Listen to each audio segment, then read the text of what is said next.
തിരുവില്ലാമല ശ്രീ വില്ലോദ്രിനാഥ ക്ഷേത്രത്തിലേക്കാണ്. ഈ അമ്പലത്തിനൊരു പ്രത്യേകതയുണ്ട്. ആ പ്രത്യേകത എന്ന് പറയുന്നത് പുനർജനി നൂഴിലാണ്. നമ്മൾ ജീവിച്ചിരിക്കുമ്പോൾ തന്നെ പുനർജനി നൂണ് പുനർജന്മത്തിലേക്ക് വരാൻ കഴിയുമെന്നാണ് ഇവിടുത്തെ ഐതിഹ്യം. ഈ ക്ഷേത്രത്തിന്റെ നാമം എന്ന് പറയുന്നത് വില്ലോദ്രിനാഥ ക്ഷേത്രം എന്നതാണ് അറിയപ്പെടുന്നത്. പക്ഷേ ശ്രീരാമ രൂപത്തിലുള്ള പ്രതിഷ്ഠ ഉള്ളതുകൊണ്ട് ശ്രീരാമക്ഷേത്രം എന്നും അറിയപ്പെടുന്നുണ്ട്. അതുപോലെ തന്നെ ഈ ക്ഷേത്രത്തിൽ പറഞ്ഞറിയിക്കേണ്ട മറ്റൊരു കാര്യം കൂടിയുണ്ട്. കിഴക്കോട്ടും പടിഞ്ഞാറോട്ടും അഭിമുഖം എന്ന രീതിയിലുള്ള ശ്രീകോവിലുകളിൽ ചതുർബാഹുവായ ശ്രീരാമ ലക്ഷ്മണ സങ്കല്പത്തിലുള്ള വിഷ്ണുവിന്റെ വിഗ്രഹങ്ങളാണ് ഈ ക്ഷേത്രത്തിന്റെ പ്രധാന പ്രതിഷ്ഠ എന്ന് പറയുന്നത്. ഇനി നമുക്ക് ശ്രീരാമസ്വാമിയുടെ ദൂതനായ ഹനുമാൻ സ്വാമിയുടെ അടുത്തേക്ക് പോകാം. ഹനുമാൻ സ്വാമിക്ക് ഏറ്റവും പ്രീതിയായിട്ടുള്ള വഴിപാട് എന്ന് പറയുന്നത് വടമാല, വെറ്റിലമാല, അവില് ഇങ്ങനെയുള്ളവയാണ് ഹനുമാൻ സ്വാമിക്ക് ഏറ്റവും പ്രീതിപ്പെടുത്തുന്ന വഴിപാട് എന്ന് പറയുന്നത്. അതുപോലെ തന്നെ ഹനുമാൻ സ്വാമിക്ക് നമ്മുടെ മനസ്സിലുള്ള ആഗ്രഹങ്ങൾ സഫലീകരിക്കാൻ അഥവാ സാധ്യമാക്കാൻ ജയ് ഹനുമാൻ എന്ന് എഴുതി മാല കോർത്ത് കൊണ്ടുവന്ന് അണിയുന്ന ആ ഒരു ചടങ്ങ് കൂടി അങ്ങനെ നമ്മുടെ മനസ്സിൽ വല്ല ആഗ്രഹം ഉണ്ടെങ്കിൽ അതുപോലെ ജയ് ഹനുമാൻ എന്ന് എഴുതി മാല കോർത്ത് കൊണ്ടുവന്ന് അണിയിക്കാൻ സാധിക്കും. ഇനി നമ്മൾ പടിയിറങ്ങി പോകുന്നത് കുണ്ടിലയ്യപ്പൻ എന്ന ധർമ്മശാസ്താവിന്റെയും അതുപോലെ തന്നെ അതേ പീഠത്തിൽ കുടികൊള്ളുന്ന ശ്രീ മഹാദേവന്റെയും പാർവതി ദേവിയെയും കാണാൻ പോവുകയാണ്. അവിടെ സന്ദർശിച്ചതിന് ശേഷം നമ്മൾ ഗുരുവായൂരപ്പന്റെ സാന്നിധ്യത്തിലുള്ള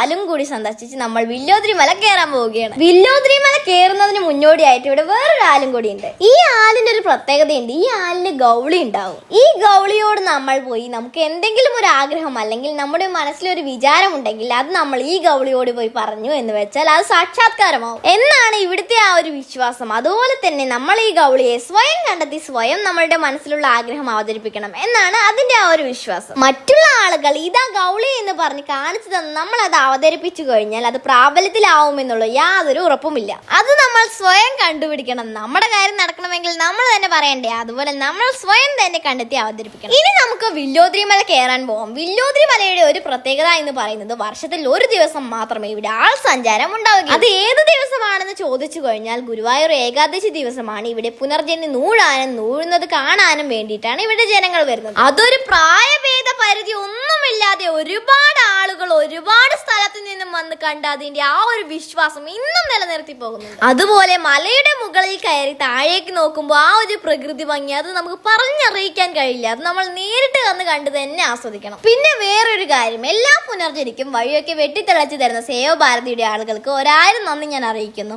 ഇനിയിപ്പോ നമ്മൾ പുനർജനി നൂഴുന്ന സ്ഥലത്തേക്ക് ഏകദേശം എത്തിക്കഴിഞ്ഞു. ഇനിയിപ്പോ ആ കാഴ്ചകൾ നമുക്ക് നേരിട്ട് കാണാം. ഈ പുനർജനി നൂഴുന്നതിന് ചില ചടങ്ങുകളൊക്കെ ഉണ്ട്. ഏകാദശി ദിവസം പുലർച്ചെ 4 മണിക്ക് ക്ഷേത്രത്തിൽ നിന്നും പൂജാരി വന്ന് നൂഴുന്ന ആ ഒരു ഗുഹ പൂജിച്ച് 3 നെല്ലിക്ക ആ നൂണ് വരുന്ന ഗുഹയിലൂടെ ഇട്ട് അത് ഉരുണ്ട് താഴത്തെ എത്തിയതിനു ശേഷം മാത്രമേ പുനർജനി നൂഴുന്നത് ആരംഭിക്കുകയുള്ളൂ.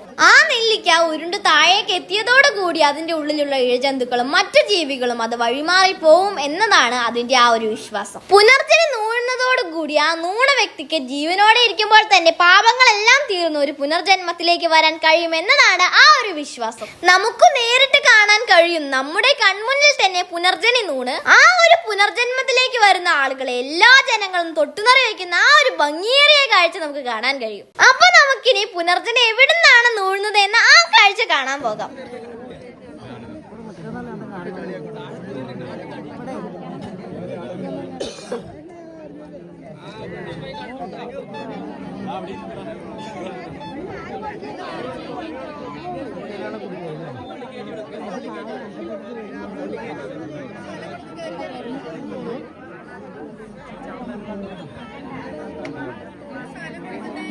അതുപോലെ തന്നെ ഈ ഒരു പുനർജനി നൂഴണം എന്നുള്ള ആഗ്രഹം നിങ്ങളുടെ മനസ്സിലേക്ക് വരികയാണെങ്കിൽ എല്ലാ വർഷവും ഗുരുവായൂർ ഏകാദശി ദിവസം ഇവിടെ പുനർജനി നൂഴും. അങ്ങനെ പുനർജനി നൂഴണം എന്ന് വെച്ചാൽ നമ്മൾ ഗുരുവായൂർ ഏകാദശിയുടെ തലേ ദിവസം ക്ഷേത്രത്തിൽ വന്ന് ടോക്കൺ എടുക്കണം. ടോക്കൺ എടുക്കാൻ വരുമ്പോൾ ആധാർ കാർഡ് മറക്കാതെ കൊണ്ടുവരണം. മാക്സിമം തലേ ദിവസം ഉച്ചയ്ക്ക് തന്നെ വന്ന് ടോക്കൺ എടുക്കാനുള്ള വരി നിൽക്കാൻ നോക്കണം. അല്ലെങ്കിൽ വൈകുന്നേരം വന്നു കഴിഞ്ഞാൽ നല്ല തിരക്കുണ്ടാവും. അതുപോലെ തന്നെ ടോക്കൺ ഉണ്ടെങ്കിൽ മാത്രമേ പുനർജനി നൂഴാൻ സാധിക്കുള്ളൂ. ഇനി നമുക്ക് പുനർജനി നൂഴുന്ന ആ ഒരു സ്ഥലത്തേക്ക് പോകാം. അവിടെ എത്ര തിരക്കുണ്ട്, ആ ഒരു ഭംഗിയേറിയ കാഴ്ച എന്താണെന്ന് നോക്കാം. പുനർജനി നൂഴുന്ന സ്ഥലത്തേക്ക് കുറച്ച് നടക്കാനുണ്ട്. ഏകദേശം ഒരു 100-150 മീറ്റർ നടക്കാനേ ഉള്ളൂ. അപ്പൊ നമ്മൾ അവിടെ പോയതിനു ശേഷമുള്ള ആ ഒരു തിരക്കാണ് കാണുന്നത്. ഒരുപാട് ഭക്തജനങ്ങൾ പുനർജനി നൂഴുന്നതിന് വേണ്ടി രാവിലെ 5 മണിക്ക് വന്ന് വരി നിൽക്കാൻ തുടങ്ങിയതാണ്.